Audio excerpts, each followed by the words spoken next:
اللهم إني أريد العمرة فيسر حالي وتقبلها مني۔ اے اللہ میں اس عمرے کی نیت کرتا ہوں میرے لیے آسان فرما اور اپنی بارگاہ میں قبول فرما۔ نیت کرنے کے بعد آپ کا جو عمرہ کے لیے پابندیاں ہوتی ہیں وہ لاگو ہو جاتی ہیں۔ سب سے پہلی چیز احرام، یہ فرض ہے آپ نے یہ جب احرام باندھ لیا ہے تو پہلا فرض پورا ہو گیا۔ اس کے بعد دوسرا فرض خانہ کعبہ کا طواف 7 چکر کرنا ہے، ٹھیک ہے۔ تیسرا واجب ہے صفا مروہ، اس کے 7 چکر، اور چوتھا حلق کرانا یا تقصیر کروانا۔ جب تک آپ اپنے سر کا حلق یعنی کہ ٹینڈ کروانا یہ نہیں کروائیں گے تب تک آپ احرام نہیں کھول سکتے، نہ ہی مرد حضرات اور نہ ہی عورتیں جو ہیں وہ اپنے سر کے بال کٹائیں گے 3/4 حصہ، اور مرد حضرات جو ہیں وہ سر کا حلق یعنی کہ ٹینڈ کروائیں گے یا مشین جو ہے وہ سر کے اوپر سارے، لیکن مشین ظاہر ہے فائدہ کوئی نہیں کیونکہ آلریڈی اس طرح والی ہو چکی ہے۔ تو ابھی پابندیاں جو ہیں ہم نے جب یہ احرام باندھ لیا ہے، ابھی نیت کر لیا ہے، اس کے بعد آپ لوگ کسی خوشبودار چیز کو ہاتھ نہیں لگا سکتے، نہ ہی خوشبو وغیرہ استعمال کر سکتے ہیں، ناخن نہیں کاٹنے، بال نہیں کوئی کسی قسم کے جو ہے وہ کاٹنے یا ان کو اکھاڑنے کی کوشش نہیں کرنی۔ عورتیں جو ہیں ان کا یہ چیز جو ہے نا یہ چہرہ یہ ننگا ہونا چاہیے، باقی ان کا سارے سر کے جو بال ہیں یہ ڈھکے ہونے چاہیے۔ کسی قسم کا ماسک یا چادر یا کوئی بھی اس طرح کا برقع وغیرہ منہ پہ نہیں آپ کر سکتے۔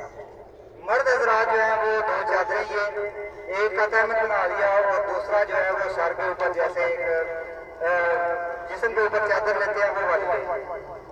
آپ لوگ یہ چادر ہے اس کو سر کے اوپر نہیں ڈال سکتے، آپ اپنا سر نہیں ڈھانپ سکتے، منہ نہیں ڈھانپ سکتے، پاؤں نہیں ڈھانپ سکتے، ہاتھ نہیں ڈھانپ سکتے، ناخن وغیرہ آپ کوئی کوئی پابندیاں آپ نہیں کاٹ سکتے، کسی قسم کی کوئی برش وغیرہ کوئی خوشبودار چیز، حتیٰ کہ جب ہم خانہ کعبہ کا طواف کریں گے اس دوران آپ خانہ کعبہ کو ہاتھ تک نہیں لگا سکتے کیونکہ اس کے ساتھ خوشبو تو لگی ہوتی ہے۔ باقی یہ جو آپ نیت کر لیا ہے، نیت کے بعد 3 بار ہم لوگ تسبیح پڑھیں گے۔ تسبیح پڑھنے کے بعد آپ لوگ جتنی دیر جاگ رہے ہیں کوشش یہی کریں کہ تسبیح ادا کریں، جب سو جائیں گے پھر تو ہے چلے سونا ہی ہے، واپسی جا کر ہم لوگ تھوڑی دیر کے لیے اپنے روم میں ریسٹ کریں گے، اور میرا خیال ہے جاتے ہوئے ہمیں اثر ہو جائے گا تقریباً۔ اثر کے بعد میرا تو دل یہی ہے کہ مغرب کے بعد ہم لوگ عمرہ کریں گے کیونکہ تھوڑا موسم ٹھیک ہو جائے گا۔ باقی آپ لوگ کیسے پلان کریں گے؟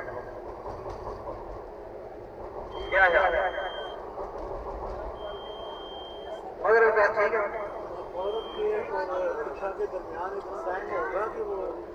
ہم لوگ اگر عصر کی نماز تک ادھر پہنچ گئے نا، یعنی کہ فرض کریں کہ عصر کی نماز ہم جا کے ہوٹل ادا کر رہے ہیں، اس کے بعد ایسا کریں گے کہ فرض کریں کہ تقریباً 6:45 بجے جا کے مغرب ہو رہی ہے، 7 بلکہ 7:15 بجے ہو رہی ہے، تو ہم لوگ کوشش یہ کریں گے کہ تقریباً 5:30 بجے، کیونکہ یہاں پہ عصر جو ہوتی ہے وہ تقریباً 3:45 بجے ہوتی ہے، تو ہم کوشش یہ کریں گے کہ 5:30 بجے نکل جائیں۔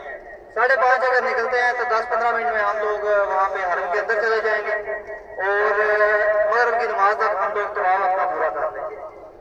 لیکن اگر ہم لیٹ ہو جاتے ہیں اور یہ تسلی یہ یقین ہے کہ ہم مغرب کی نماز جو ہے وہ طواف کے دوران ہمیں ہو جائے گی، تو بہتر یہی ہے کہ نماز کے بعد پھر کریں گے، کیونکہ اگر نماز درمیان میں آ جاتی ہے تو پھر عورتوں کو فتوا نکال دیتے ہیں اور عورتوں کے لیے مشکل ہو جاتی ہے، ان کو واپس ملانا ساتھ ملانا مشکل ہو جاتا ہے۔ اس لیے کوشش یہی کریں گے کہ وہ جو ٹائم سلیکٹ کریں جس میں کم از کم نماز کا ٹائم نہ آئے۔ عمرے کا طریقہ وہی، جو لوگ آلریڈی کر چکے ہوئے ہیں ان کو پتہ بھی ہے، 7 چکر خانہ کعبہ کے، 7 چکر صفا مروہ کے، ٹھیک ہے۔ آسان سا رستہ، سیدھا سیدھا حل۔ 6 نمبر واش روم سے جو 79 سامنے گیٹ ہے وہاں سے ہم انٹر ہوں گے اندر حرم کے اندر۔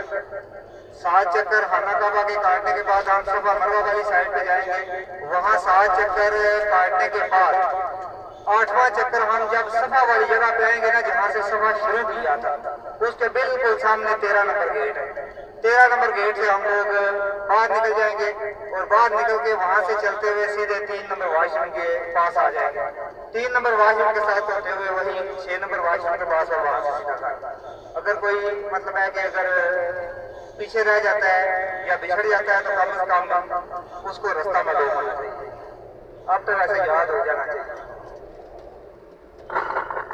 باقی کوئی کسی کے ذہن میں کوئی کسی کا سوال ہے اس وقت پوچھ سکتے ہیں۔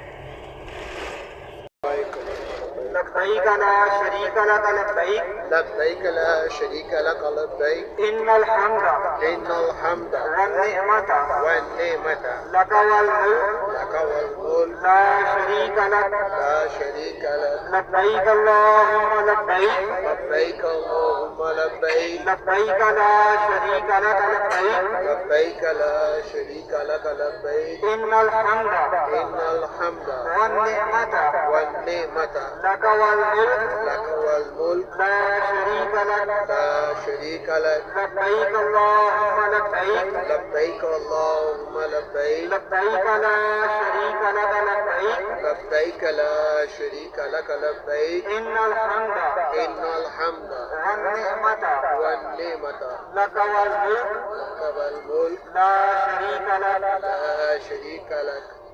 یہ آپ کی نیت مکمل ہو گئی، اس کے بعد آپ اپنے کام کی مکمل